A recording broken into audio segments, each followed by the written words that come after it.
In 1692, fear took over a small town in colonial Massachusetts. Neighbors accused neighbors of witchcraft. Children claimed invisible spirits were attacking them. Rumors spread through the community faster than anyone could control, and before it ended, innocent people would be executed during one of the darkest mass panics in American history. Today, the Salem Witch Trials are often remembered through movies, Halloween stories, and supernatural legends. But the real events were far darker and more complicated. This was not simply a story about witches, it was a story about fear, religion, political instability, personal rivalries, and a community slowly losing control. This is the real story behind the Salem Witch Trials. To understand how the panic began, you first have to understand what life was like in colonial New England during the late 1600s. The Massachusetts Bay Colony was deeply religious. Puritan communities believed strongly in the existence of the devil and evil spiritual forces. Many people genuinely feared witchcraft. At the same time, life in colonial America was harsh and uncertain. Disease outbreaks were common.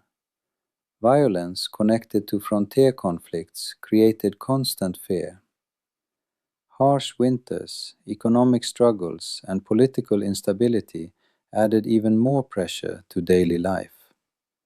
Salem village itself was already divided long before the witch trials began. Families argued over land, religion, leadership, and local politics. Tensions existed between wealthy and poorer residents. Some people strongly supported the village minister, Reverend Samuel Parris. Others deeply disliked him.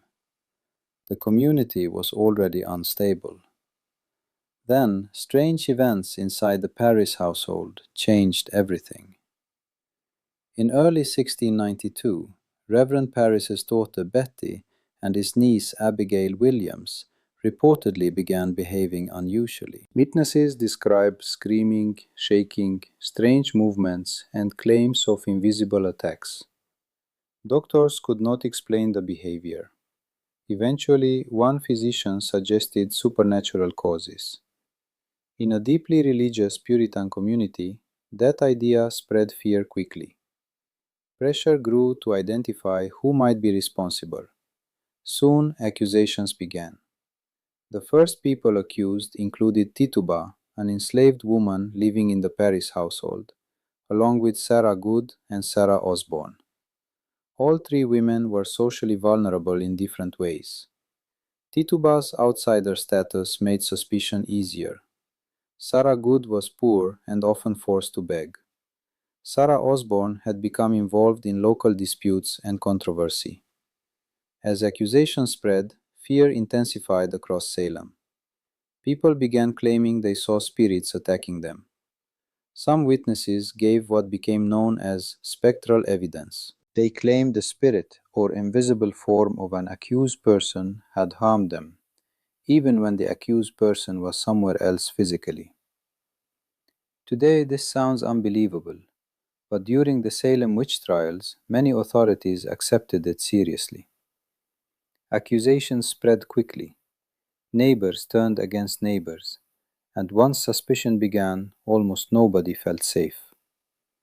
The panic expanded far beyond a few isolated claims. Fear created more accusations. More accusations created more fear. And questioning the trials could itself make someone suspicious. Some accused people confessed to witchcraft, possibly hoping to avoid execution. Others denied the charges completely, but denial did not guarantee safety. In fact, some people who strongly defended themselves were still convicted. By mid 1692, special courts were handling witchcraft cases in Massachusetts. The trials became increasingly chaotic. Witness testimony often relied on visions, dreams, emotional reactions, and strange physical behavior rather than clear physical evidence. Personal conflicts also influenced accusations. Old grudges resurfaced, families became divided, entire communities fell deeper into suspicion and paranoia. One of the most disturbing parts of the Salem witch trials was how ordinary the people involved were.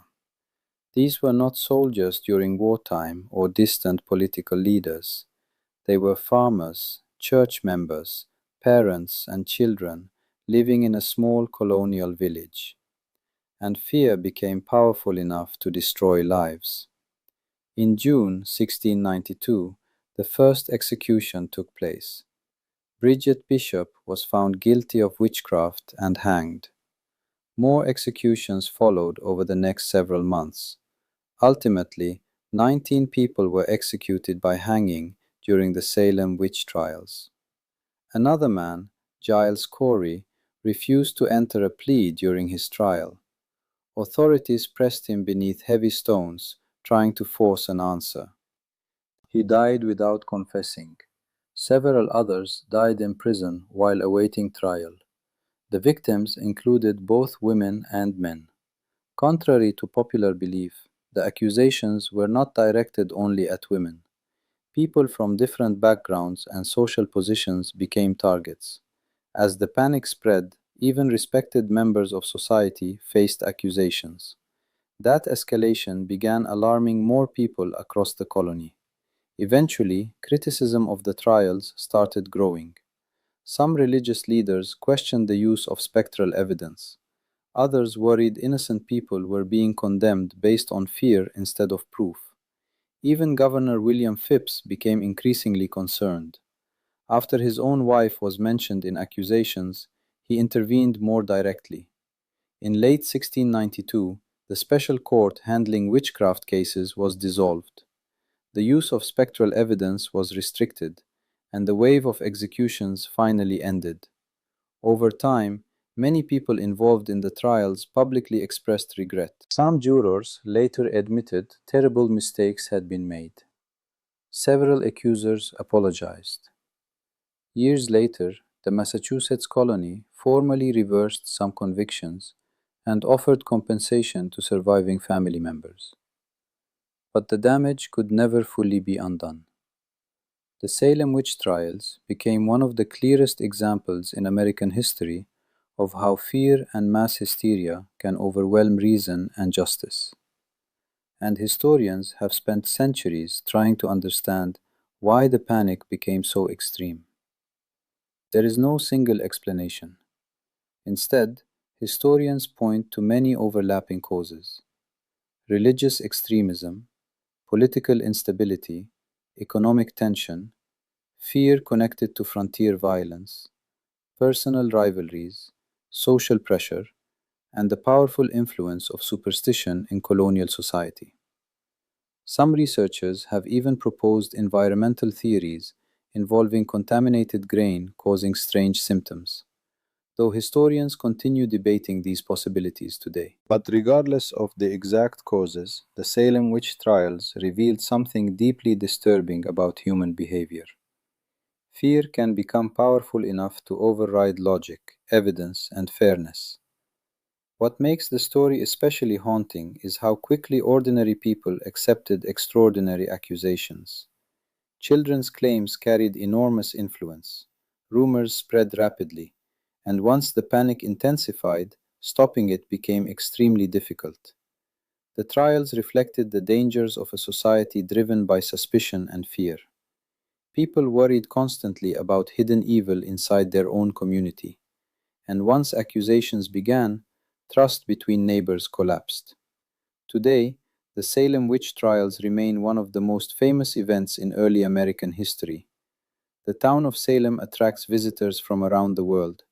Books, movies, television shows, and plays continue retelling the story. But popular culture often transforms the trials into entertainment or supernatural mystery. The real history was much darker. It involved innocent people losing their lives during a period of mass panic and fear. And the story still matters today, because the Salem witch trials are not only about colonial America, They are also about what can happen when fear, rumor, and social pressure become stronger than evidence and justice. That is part of why the trials continue to fascinate people more than 300 years later. The Salem witch trials were not really about witches, they were about fear. Fear powerful enough to divide a community, destroy trust, and convince ordinary people that invisible enemies were everywhere around them. And once that fear took control, innocent lives were destroyed. More than 300 years later, the Salem witch trials remain a warning about what can happen when fear becomes stronger than evidence, logic, and justice.